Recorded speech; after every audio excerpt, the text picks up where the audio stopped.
where the Flames beat the Wild 3-2 tonight. Our guest on After Hours, the hardworking Eric Nystrom of the Calgary Flames, who is also a YouTube star for reasons we shall now explain.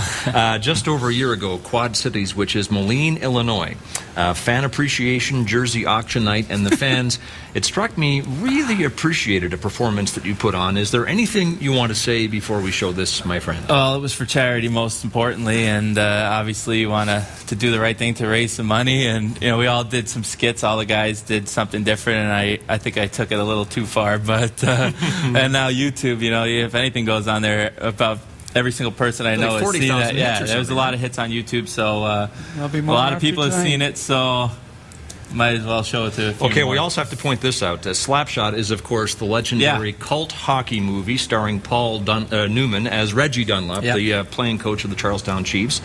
There's a memorable scene towards the end of it in which Ned Braden is benched because he refuses to fight, and so he decides, when he spies his girlfriend or his wife in the audience, to hop onto the ice and do a striptease to bring a brawl-filled game with Syracuse to a screeching halt. Well, right? That's exactly the scene, and I was just taking it from memory. I've seen the movie so many times that it was easy just to go out there. I didn't even rehearse it. I just kind of was going to wing it and did my best Ned Braden impression, and turned out pretty good. Ladies and gentlemen, Eric Nystrom as Ned Braden. You're on your own now, my friend. Here you go. Here you go. Oh, man. I thought I'd seen the end of this. But that's actually the team president in Quad City holding the net for a later part when I jump on the net so I didn't hurt myself. Oh, look! There we go. This part was pretty funny, too. I couldn't get the thing off. Just struggling to get the jersey off. But you know what? It was good. The fan base in Quad City was strong. There wasn't that many fans, but the people that were there were pretty diehard, and might as well give them a little thrill. Well, let's just watch and take this in here for a second. Okay. Not to say anything. All right, let's watch. No one was there. Reggie Dunlop. Oh, my.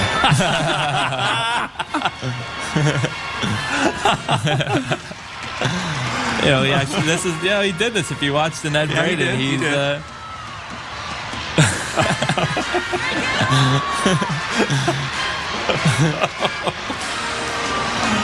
Oh, no. This one, I actually missed that one.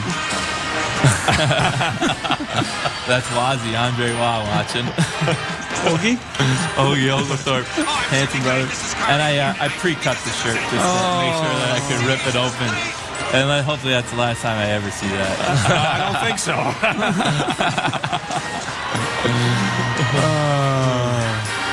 The great skating at the end. That's that.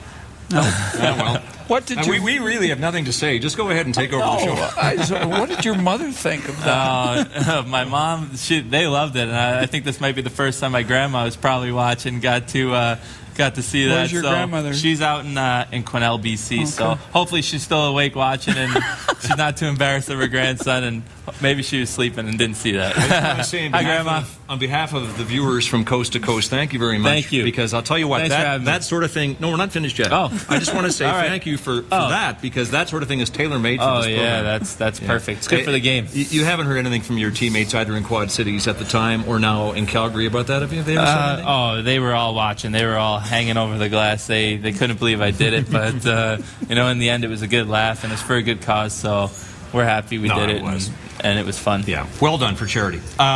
Question from Richard in Vancouver, and it is this: Mike Keenan doesn't seem to be using the usual mind games that have plagued teams he coached in the past. So nice question here, Richard. Has Iron Mike become more people-friendly in your mind? Well, how are you to know, because you never played for him before, but go ahead and hazard a guess. Stories that maybe a little, a few years ago he might have been a little more abrasive, but at the same time he just gives it to the players. We have enough leadership in our room that he kind of lets the players control the room and control the leadership duties. He doesn't have to come in and rant and rave. And obviously there's times where he comes in and gives us the business when it's needed. But at the same time, he really gives a lot of ownership to the players. And I think for the most part, we've done a good job running with that. But at the same time, there's been some times where we faulted and had to have some meetings. And he stepped in and let us know that we weren't playing our best hockey. But, I haven't seen him prior, but he's been pretty good. Here's a trivia question. Who set up Jerome McGinley's 50th goal last season? That would be me. You and versus Primo. the Canucks. And Primo. And by the way, keeping in mind the 2-on-1 goal tonight, how do you remember this one? This was his 50th last year. It looked like you had the whole net to shoot at when you set him. Honestly, I got out there. That was the first shift we got with Iggy, and I was not shooting no matter what. I was looking for him the whole entire shift, and everybody was trying to cover him. I think two of the Vancouver guys kind of collided with each other, and Iggy just slid open into, he knows how to get into those areas, and just slid it, and he took care of business. Last question. I think this is from Don in Stony Plain, Alberta. Is the feeling in the locker room right now that anything but a Stanley Cup would be a crushing disappointment? Obviously, that's what we're playing the entire season for, is the Stanley Cup, and this is, since I've been around Calgary for a while and seen a lot of the teams there being in the organization, but this is one of the best teams that I've seen come through here and that I've been a part of, and this is the type of team that can go a long way in the playoffs, and Stanley Cup is the goal, and that's what we have our eyes set on, and that's what we've been working so hard for. We've set ourselves up pretty well up to this point. We've had a little rough stretch, but this is the year for us, and we think we're capable of that, and that's the mindset we have to have, is believing that we can win the Cup. And I think in that dressing room, it's a pretty strong mindset. Eric, once again, and this time for real, thanks for joining us. Really appreciate your time. Much. You're outstanding tonight. Thank you very much. Thanks, guys. Thanks again. Thanks for having me. All right, Eric Nystrom, our guest on After Hours. That your parents were able to see this in Syosset it's a good tonight. thing. I'm sure they enjoyed it thoroughly. And did you want to say something to your grandmother as well? Just want to say hello and hope she's doing well. Okay. Final question or comment for Eric? How important is it for you guys to win the division?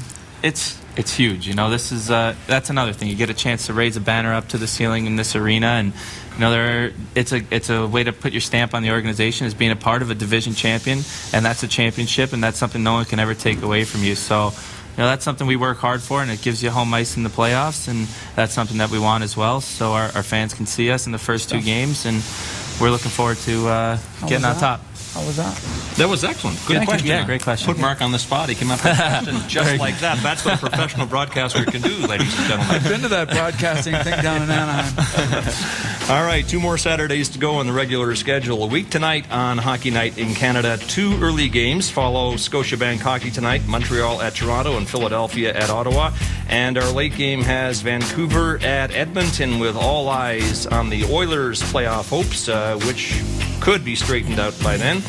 As always, replay tonight's games in an hour follows momentarily, except in BC, where you will get news with Rosa Marcatelli. That's it for After Hours. On behalf of all of us at the Pengrowth Saddledome in Calgary, thanks for watching, and good night.